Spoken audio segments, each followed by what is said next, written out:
Yep, Denver International Yeah, Airport. Yeah. so like I did a podcast on that as well, just to add this cliff note to you for people who you can go look it up on the channel, obviously. That was I am 100% convinced that was the first failed attempt of the implementation of the New World Order that was spoken about when George Bush Sr. did this speech. I want to say it was in I remember that. 91, Hmm. but it failed. They failed. Something happened, right? They failed. But that was going to so somebody reached out to me and said that there is a train that goes from DC to that airport in like 4 minutes. Like it's some Mm. crazy like Like a bullet train or something. floating, levitating bullet train that does Mach 2 is what he was saying, man. That That's goes through there. insane, dude. So, and I was like, yeah, I believe it, man. I mean, there's all kinds of like Oh yeah. fiduciary that goes on with that airport. I mean, like,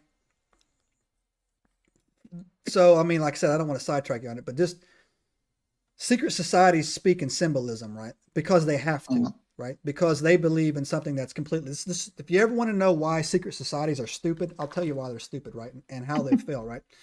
Is they believe in what they call karmic retribution, where as long as they tell you what they're going to do, they won't be punished for it because they believe in the karmic cycle of reincarnation, which is that's why they hate Jesus so bad, by the way, right? Because Mhm. it doesn't work. It doesn't. It's not even close to working that way.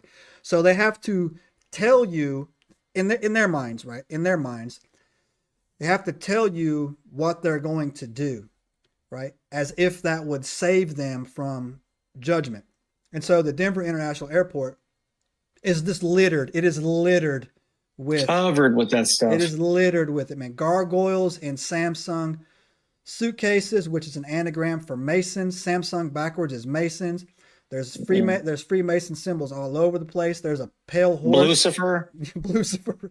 That horse Yeah. is ridiculous. So yeah, man. So, but it didn't work. It did something. So it didn't work. It wasn't the time. No one knows the time. No one knows the time, but the Father. The time of the date, but the Father. But it didn't work, right?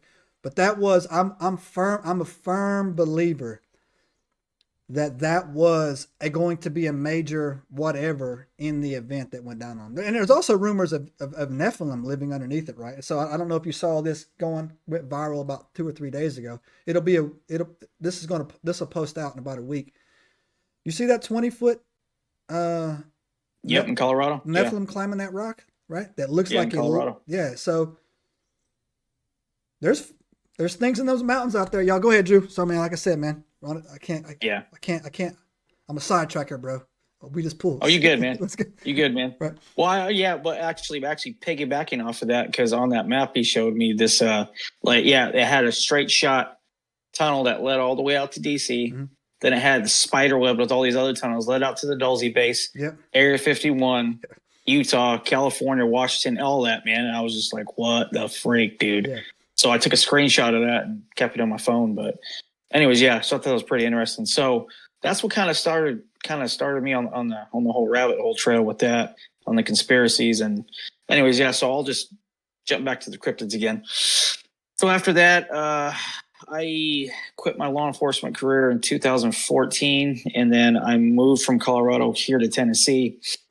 And basically at the time, my wife was here before I was, so then she came back, and then her and I moved together with the family back over here to Tennessee. So at that time, she was actually going to this church where we're actually still at now.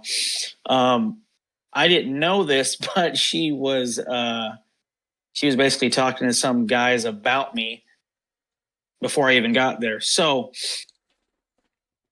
basically, on that first weekend, when I moved there, I was like, okay, Lord, I don't know what the heck you want me to do. I'm just going to dive in head first in this church. I'm going to volunteer, do whatever I can. So whatever doors open. I'm just going to go in head first. So, let's do this. So when I got there, this random guy came up to me. Turns out he was the head of the security team at the time. His name was Cameron. Cameron, love you, buddy. He's like, hey, man, your wife told me about your background. I can use a guy like you. Get on the security team. I'm like, okay, cool. I'll do it.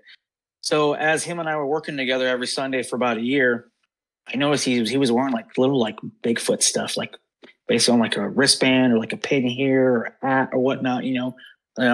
This hat. He said, instead of working, I'd rather be squatching or whatever. I'm just kind of like, okay, cool, And then we were at some I think we were at like a Halloween party or something. This was before that, but anyways, him and I were at a Halloween party with the kids and whatnot. And he's like, "Hey man, random question." He's like, "Wife told me you were into cryptids, man. What's that about?" And I was like, "Oh, cool! I can actually talk to somebody about this." Subscribe now and turn on the notifications to join us on this extraordinary journey into the unknown.